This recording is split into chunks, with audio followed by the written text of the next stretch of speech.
because their parties couldn't stand them being in Parliament with what they'd done about expenses there. So it isn't true that those individuals had seats for life. Very far from it. Disproportional we've had. Reach out beyond their core voters. AV will encourage people to reach out beyond their core voters. Well, it must be true that AV will encourage candidates to seek second preferences as well as first preferences. What sort of behaviour do we think that will encourage? More inventive, original campaigning, or more mushy, inoffensive campaigning? More making sure you don't offend anybody at all campaigning because you want their second preferences. Now, I think that's rather bad. Again, this is a thought about realistic approach to politics. What I want out of politicians, I don't want to be one, but what I want out of them is that they should all tell me what's the matter with what the other ones are saying. I'm not going to spend hour upon hour going through every detail of every policy. I expect them to point out the strengths of their own case, the weaknesses of their opponents. And pointing out the weaknesses of their opponents, although you might think it sometimes results in trivializing behavior, sometimes results in a lot of anger, bad behavior, well, it might, but for the most part, that's how you find out who you support, because somebody's telling you what's wrong with the other parties. Do you really want a system where they're encouraged not to do that? Where they're encouraged to say, well, my ideas are best, but their ideas, they're quite good as well. Yes, we quite like those people, because I don't think you should. I think that would be very bad. Now, there's responses to Ben's points. Let me have a minute or two on a significant danger from AV, shared by properly proportional systems. It's a danger of promoting coalition. Now, here we go again. Some people think coalition is a great idea because it's politicians working together and compromising and this sort of thing. Well, up to a point, it's other things as well. And in particular, it's debilitating of democracy. It empties your democracy of its democratic power. And it does that because the first thing, when you live under a regime where coalition is normal, as I think it would surely become much more normal under AV, difficult to tell how much, because AV would, at the end of the day, make for more Liberal Democrats and fewer of the other parties. What you know when coalition is normal is it doesn't much matter what the manifestos say. And the manifestos are, even if they're entirely honest, they are only bargaining positions. They cannot be otherwise. When the Liberal Democrats do their, what do we call it, U-turn on tuition fees, what do you learn from that? Lots of students are upset about that, lots of other people are upset about it. They say nothing they could do. They didn't win the election, they're in a coalition. That part's true. So what was the manifesto promise worth? So you can't rely on the promises you made. They definitely mean nothing. You can't properly hold the politicians to account for their broken promises. You also can't make proper assessments of your government. One of the things that democracy does for you is allow you to throw out a government. There is no system which comes anywhere near democracy in terms of its ability to throw out governments without anyone dying. It's a very valuable thing. You want to be able to do that because quite often the government turns out not to be very good, and we want it out. How do you do that reliably in a coalition system? I think you can be pretty sure that you won't know for sure most of the time who is to blame. And that's because there'll be two parties and claiming credit for the good things the government's done, and guess who was responsible for all the things that went wrong? I think that'll be the other coalition partner. And if you think you do know who you want to throw out, you might not be able to do it, because there's going to be another hung parliament in all probability, and that means the voters do not decide who is the government. This is the most important thing about democracy. When the votes are counted, you know who the government is. That's what first past the post gives you nearly all the time. Coalition systems, when the votes are counted, that's phase one. Now you wait for the politicians to tell you who the government is. You better be happy with it. But the voters have lost their power. It's the politicians who are in control there, and it's a much less democratic system. Thank you. So can you sit on this side and take over from Okay, I'd like to say thank you to both Dr. James Border and Ben Bradshaw, and call for any questions from the floor. From what you were saying earlier, it seems that there appears to be a structural issue with the British vision of democracy.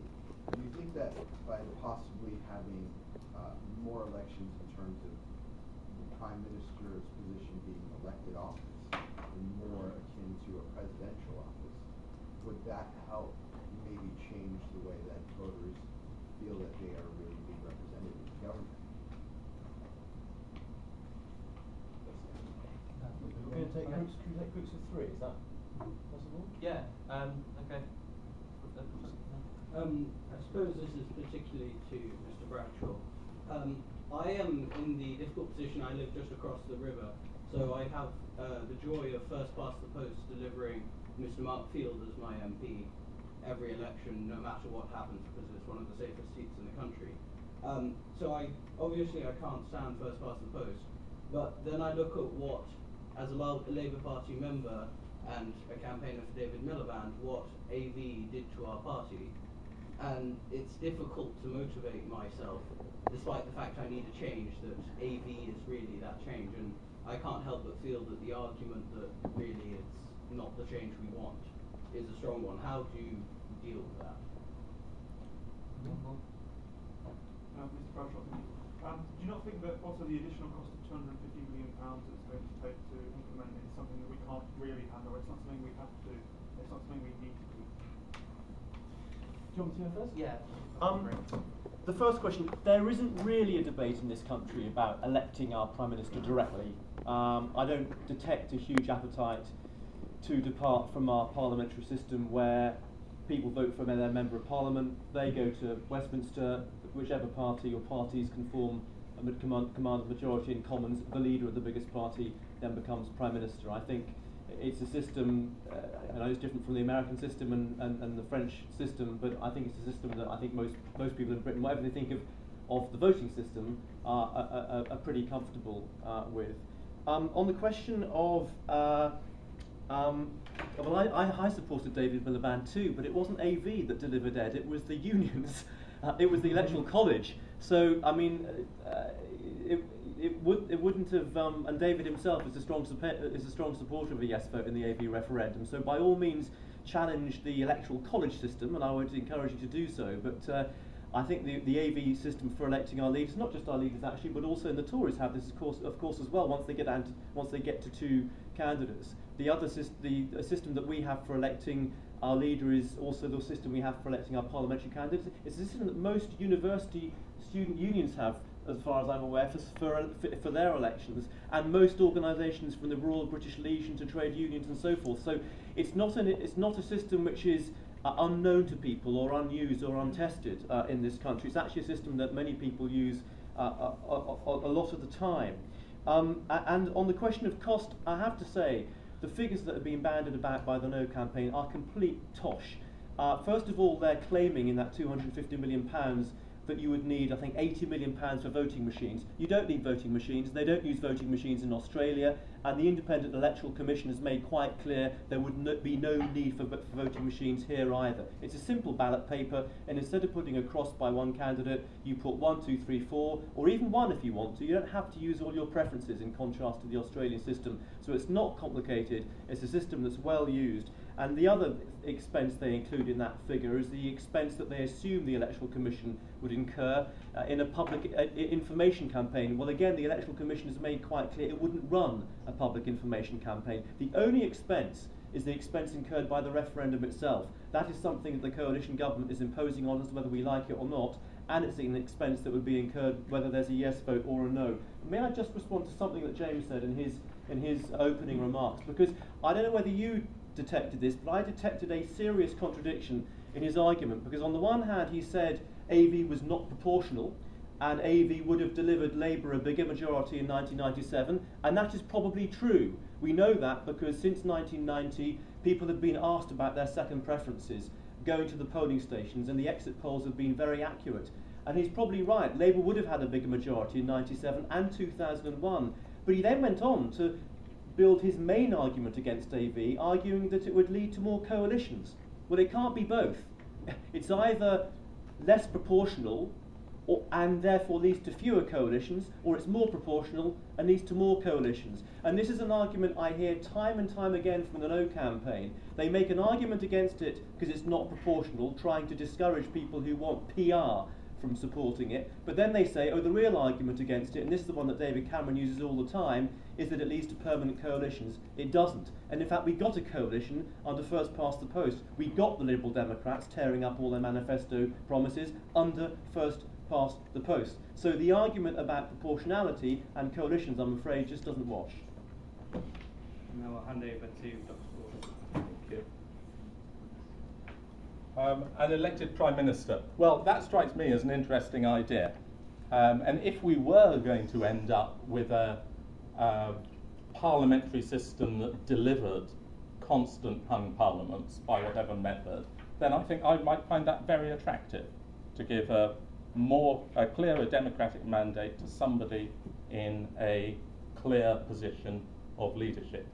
The constitutional ramifications of implementing it are immense, of course, and that is no doubt why there's no practical debate. But I don't think it's a bad idea to think along those lines. The Mark Field problem, I'm amazed Mark Field doesn't have 50% of the vote. No, I mean... Well, how does he come to be one of the safest seats in the country? Well, because the turnout, I think, in my constituency at the last election was about 30%, not even. No one voted. But that's a 50% of the vote means of the vote, not of the electorate. Of course, he still does mischief. He gets, I think, 42% of the last election. Does he? Well, I think the AV projections would probably say that he's going to. One of the things the AV people like to tell you is that it wouldn't make much difference. I was at a debate down the road at the LSE a couple of nights ago, and the AV advocates kept on saying it wouldn't make much difference. Which puzzled me, but anyway, they had done lots of number crunching to prove this, and the Liberal Democrats only gained a few extra seats, and that's why there might not need to be a coalition, so they were saying.